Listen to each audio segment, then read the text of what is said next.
पुणे नाशिक हायवेवरच्या नारायणगाव बायपासला एक जुनी पत्रे निघालेली मारुती व्हॅन उभी असायची. त्यावर लाल रंगाने लिहिलेलं असायचं मोफत रुग्णवाहिका. त्या व्हॅनचा मालक दामू. वय साधारण 60 वर्ष. अंगावर मळका खाकी शर्ट, वाढलेली दाढी आणि हातात एक छोटासा स्टीलचा डबा. ते गाड्यांच्या काचा टकटक करायचे. साहेब, 10-20 रुपये द्या हो, डिझेल टाकायचं आहे. एखादा पेशंट आला तर गाडी बंद पडू नये म्हणून. लोक हसायचे. कोणी म्हणायचे दारू प्यायला पैसे हवेत का, कोणी म्हणायचं मोफत सेवा लिहिली आहे आणि पैसे मागतोयस. काही तरुण तर चेष्टा करायचे, अण्णा आज किती कमाई झाली, चालते का ही भंगार गाडी. दामोंना शांत राहायचे, शिव्या गिळायचे, 10-20 रुपये जमवायचे आणि सरळ पंपावर जाऊन डिझेल टाकायचे. स्वतः मात्र चहाही प्यायचे नाहीत. एका रात्री 2 वाजता रोहित नावाचा एक तरुण स्पोर्ट्स बाईकवरून वेगात जात होता. रस्ता निसरडा आणि क्षणात अपघात. तो 20 फूट फरफटला, हेल्मेट फुटलं, डोक्यातून रक्त, पायाचं हाड मोडलं.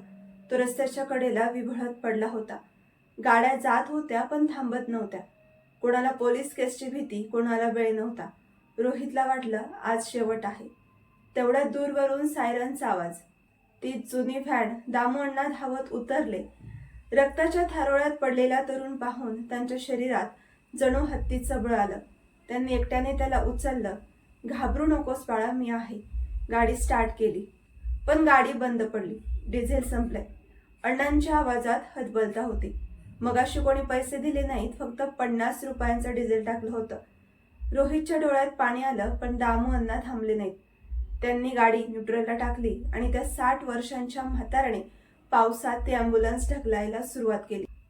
पायाला दगड लागले, चप्पल तुटली, रक्त आलं, पण ते ओरडत होते, देवा या पोराचा जीव वाचव, माझं आयुष्य त्याला दे. 1 किलोमीटरवर ढकलून ते पंपावर पोहोचले. खिशातली सगळी नाणी काढली. भाऊ 70 रुपयांचा डिझेल टाका, पोरग मरतं यात. डिझेल टाकलं. गाडी धावत हॉस्पिटलमध्ये पोहोचली. डॉक्टर म्हणाले 10 मिनिटं उशीर झाला असता तर मुलगा वाचला नसता. रोहितचे वडील 10,000 रुपये घेऊन आले. दामू अण्णा पाकावर बसलेले होते. हे घ्या, तुम्ही माझ्या मुलाचा जीव वाचवलात. पण अण्णा उठले नाहीत.